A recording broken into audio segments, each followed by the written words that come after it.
जय श्री कृष्ण राधे राधे राधे राधे। जय श्री कृष्ण राधे राधे। जय श्री कृष्ण राधे राधे। श्री हरिवंश पुराण के में हरि विष्णु पर्व का हम 8वां अध्याय पढ़ेंगे, जिसमें कृष्ण बलराम की लीलाओं का अध्ययन है। श्री कृष्ण बलराम की बालचर्या, श्री कृष्ण के द्वारा ब्रज को अन्यत्र ले जाने की चेष्टा और अपने शरीर से भेड़ियों को उत्पन्न करके उनका समूचे ब्रज को डराना। आज बाल लीला हम देखेंगे भगवान कृष्ण की। वैशंपायन जी कहते हैं, जन्मेजय, इस प्रकार श्री कृष्ण और संकर्षण दोनों भाई उसी ब्रज में बालावस्था को पार करके 7 वर्ष के हो गए प्रभु। इनमें से एक बलराम तो नील वस्त्र धारण करते थे और दूसरे श्री कृष्ण पीत वस्त्र यानी पीले वस्त्र, दोनों के चंदन और अंगराग भी क्रमशः पीले और श्वेत थे। दोनों ही काक पक्ष धारण करते थे। अब वे दोनों भाई बछड़े चराने लगे। उन दोनों के मुख बड़े सुंदर थे। वे वन में जाकर कानों को सुख देने वाली पत्तों के बाजे, पिपीहरी या सीटी बजाते हुए तीनों सिर वाले सर्पों के समान शोभा पाते थे। मोर पंख के ही बाजूबंद और कर्ण भूषण पहने तथा पत्तों के ही मुकुट धारण किए वे दोनों भाई वृक्ष के निकले हुए नए पौधों के समान दिखाई देते थे।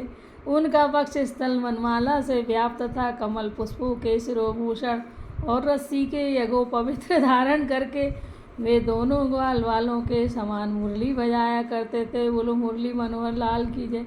उनके साथ छीका, तुम्बी और करुआ या पुरवा है ना भी थे। कहीं एक दूसरे की ओर देख कर, अब ये बताया गया, ताड़ आदि के पत्तों को मोड़कर उसके सिर पर छोटा सा छेद रखकर उसको दोनों हाथ से पकड़े हुए बच्चे मुंह में डालकर फूंकते, उसमें से सीटी, बिगुल या बांसुरी जैसी आवाज़ निकलती है। उसे बजाते समय दोनों हाथ और सिर ऊंचाई पर रहते हैं। इन्हीं की सर्प के 3 सिरों से उपमा दी गई है ना। वो पत्ते अपन लोग भी उनमें से पेड़ों में से तोड़कर और उसको ऐसा गोल गोल बनाकर और फिर उसको मुंह से बजाया करते तो सीटी बजती थी। यही उसी की बात हो रही है। कमल पुष्पों के शिरोभूषण और रस्सी के यगों को वे धारण करके वे दोनों ग्वाल वालों के समान मुरली बजाया करते थे। उनके साथ छीका, तुम्बी और करुआ या पुरवार भी थे। एक दूसरे की ओर देखकर हंसते हंसाते, कहीं भांति भांति के खेल खेलते, कई पत्तों के बिछौनों पर सोकर आंखों में नींद भर लेते थे। इस प्रकार बछड़े चराते, महावन की शोभा बढ़ाते, बारंबार सब ओर चक्कर लगाते और चंचल गति वाले आश्चर्य शावकों के समान वन में विहार करते थे। तदनंतर एक दिन शोभा संपन्न दामोदर श्री कृष्ण ने अपने भाई शंकरषण से कहा, आर्य, अब इन वन में ग्वाल वालों के साथ खेलना संभव नहीं है। हम लोगों ने इस सारे वन को अपने उपभोग में लाकर इसकी शोभा संपत्ति नष्ट कर दी। यहाँ की घास चर ली गई और काठ भी तोड़ लिए गए हैं। गोपों के यहाँ एक एक वृक्ष को मत डाला है। जो वन कानन साधन थे वे अब आकाश के समान सूने दिखाई देते हैं। इन्हें देखकर अब सुख नहीं मिलता। जिनके फाटकों में गोलाकार कुंडे लगे हैं, उन गौशालाओं में भी अमिट शोभा वाले जो वृक्ष थे वे सब गोष्ठ की आग में जलकर नष्ट हो गए। जो तृण और काष्ठ बहुत निकट थे वे दूर तक की जोती हुई भूमियों में अब ढूंढने के योग रह गए हैं। इस वन में जल बहुत थोड़ा है, सूखे काठ और तृण भी बहुत कम है। यहाँ आश्रय लेने योग्य कोई साधन नहीं है। यहाँ विश्राम के लिए भूमि खोजनी पड़ती है। बिरले ही वृक्ष बच गए अथा इसकी बड़ी दारुण अवस्था हो गई है। यहाँ के वृक्ष अब काम के नहीं रहे। इनमें फल फूल का अभाव हो गया है। इन पर जो पक्षी रहते हैं वे अब अन्यत्र प्रस्थान कर चुके हैं। इस विशाल बस्ती के लोगों ने यहाँ की वृक्षों को उजाड़ कर दिया है। यहाँ कोई आनंद नहीं रहा। फलों का आस्वाद दुर्लभ हो गया।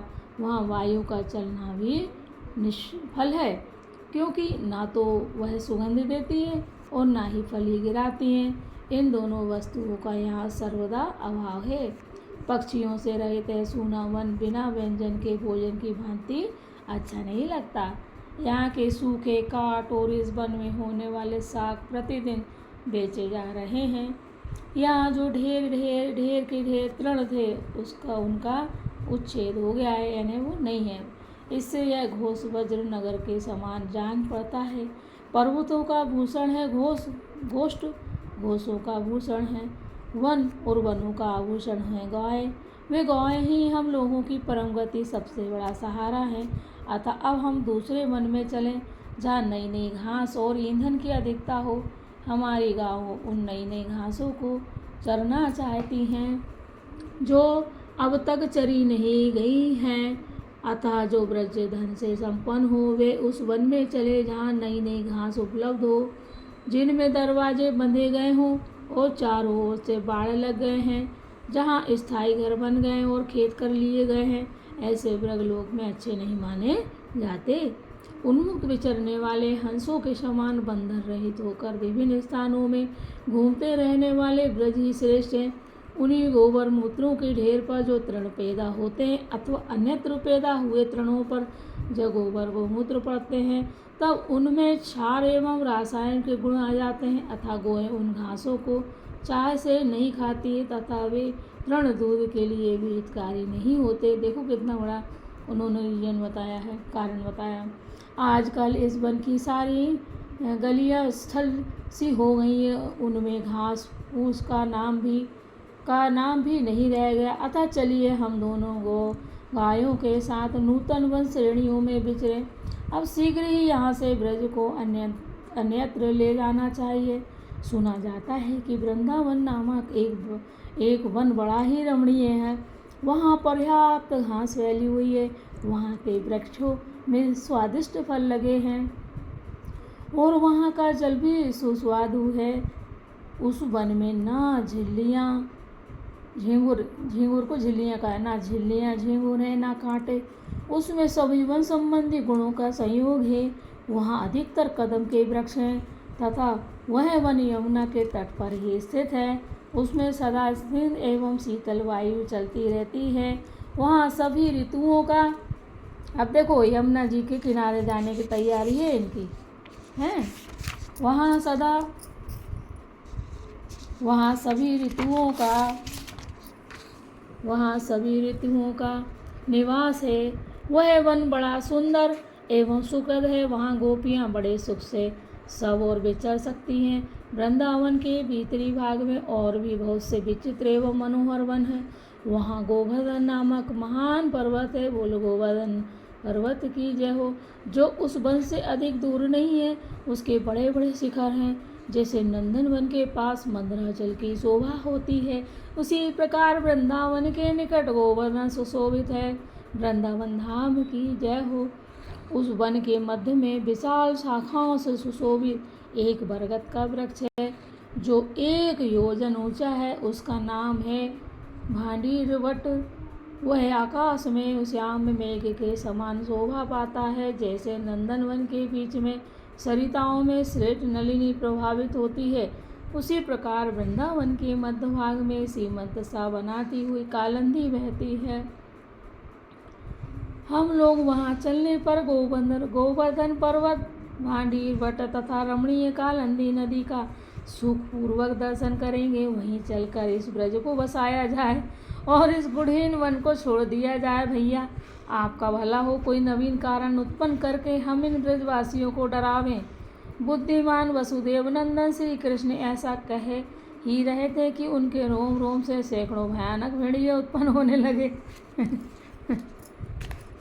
लीला है भगवान कृष्ण की।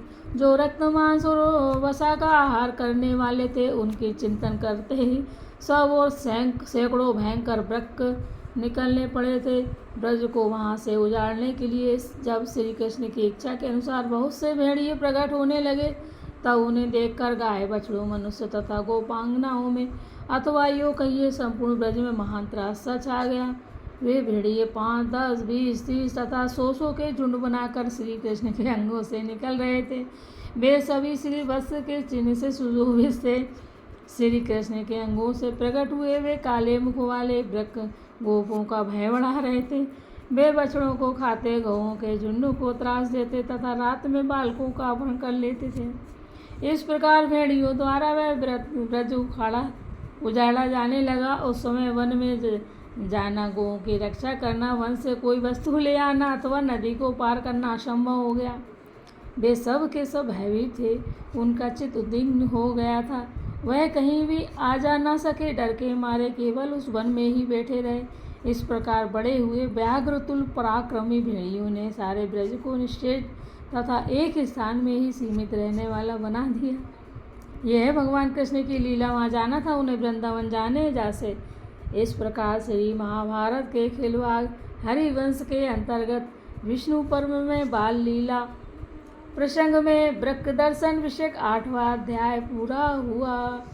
श्री कृष्ण गोविंद हरे मुरारी, हे नाथ नारायण वासुदेव, देवकी सुत गोविंद वासुदेव जगतपते, देहि में तन्यम कृष्ण त्वामहे शरणं गता। हे कृष्ण भगवान, हम सब आपकी शरण में हैं।